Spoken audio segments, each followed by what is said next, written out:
നല്ല അടിപൊളി പജേറല്ലേ? അതെ അതെ. എങ്ങനെ മോഡലുണ്ട്? ഇത് 2014 മോഡല്. എത്ര കൊടുക്കാം? കേരള വണ്ടി. ഇത് നമുക്കൊരു 9,000 രൂപ കൊടുക്കാം. 9 റുപ്യ കൊടുക്കാം. മാക്സിമം ലോൺ അല്ലേ?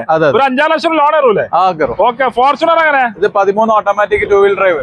2 വീല് ഓട്ടോമാറ്റിക് 13 മോഡല്. എത്ര വയ്ക്കണ്ടേ? നമുക്ക് 14,000 രൂപ ചെയ്ത് കൊടുക്കാം. കേരള നമ്പർ ആക്കിയിട്ട് 14,000 കൊടുക്കാം. എന്തെങ്കിലും കുറച്ച് കൊടുക്കാം. ഈ ഫോർച്യൂണർ ഇത് നമുക്ക് കേരള ആക്കിയിട്ട് 8 രൂപ കൊടുക്കാം. 8 ലക്ഷം രൂപ കേരള നമ്പർ ആക്കിയിട്ട് ബജാർ കൊടുക്കാം അല്ലേ? അല്ല, ഫോർച്യൂണർ കൊടുക്കാം അല്ലേ? പിന്നെ അതേപോലെ ഇന്നോവ 2015 മോഡല്. 9 രൂപ കൊടുക്കാം. 9.5 മാക്സിമം ലോണ്. ഓക്കെ. അതേമാതിരി അടിപൊളി ഇന്നോവ വേറെ ഉണ്ടല്ലോ. 3,400 രൂപ കൊടുക്കാം. 3,25,000 രൂപ അടിപൊളി Innova full paper clear. Okay. അതേമാതിരി ക്രിസ്റ്റന് 15,000 രൂപ കൊടുക്കാം. 15,000. എത്ര മോഡലുണ്ട്? 16 മോഡൽ വി ഓപ്ഷന് 14,000 15,000 കൊടുക്കാം അല്ലേ? ഓക്കെ. ബ്രസ് 8 രൂപ കൊടുക്കും. 8 ലക്ഷം രൂപ അടിപൊളി